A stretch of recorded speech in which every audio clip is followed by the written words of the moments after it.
Dear students, welcome back to the video, and in this video I'm going to discuss the topic circulation of blood, and this is for class 9. And I hope that you've checked out my video on the detailed structure of human heart. If you haven't checked it, then I'm just giving a link in the description. Please check it out before learning the circulation of blood. So let's start today's video. You know that heart is a major pumping organ, and it just follows a loop in which the blood is flowing twice. Okay, so this is basically a double circuit circulation. We are having two pathways or two loops in which blood circulates in the body through the heart. So first circuit is pulmonary circuit, and another is systemic circuit.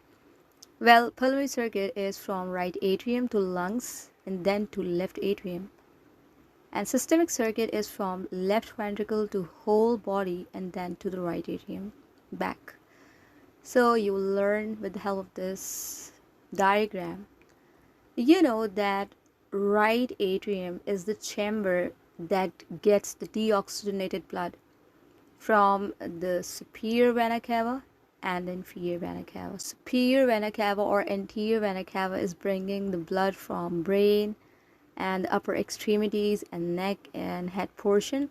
So they are draining the blood. It is draining the blood into right atrium, while the posterior vena cava and inferior vena cava is bringing the blood from the lower part of the body, all the parts that are below the heart. So both of these big vessels, big veins, they are draining the deoxygenated blood into the right atrium, and through the tricuspid valve it goes to the right ventricle, and then through the pulmonary arc that divides into two arteries, the pulmonary arteries, right pulmonary artery and the left pulmonary artery. So these are taking the blood away from the heart. They're carrying deoxygenated blood and they go to lungs for oxygenation. Exchange of gases takes place here, and from here, from the lungs, this oxygenated blood comes back to the left atrium. Here the pulmonary circuit completes.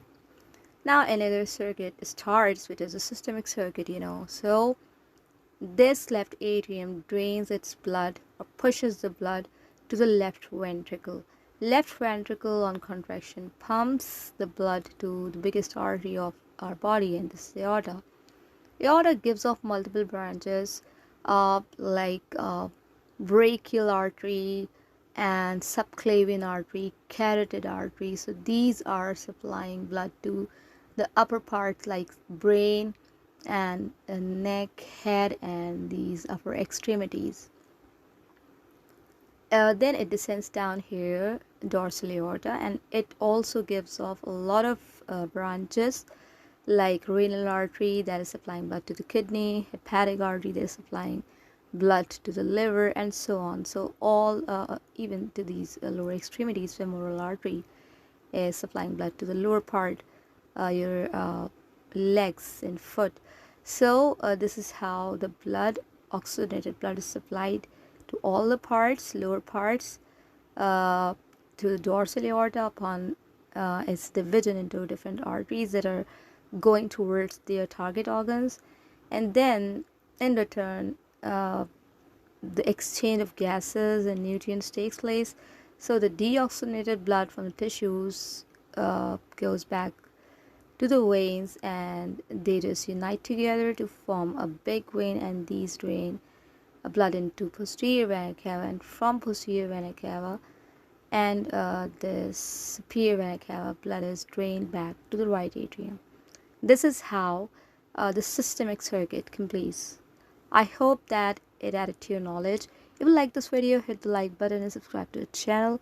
This means a lot. I will see you in some other informative video. Till then, take care.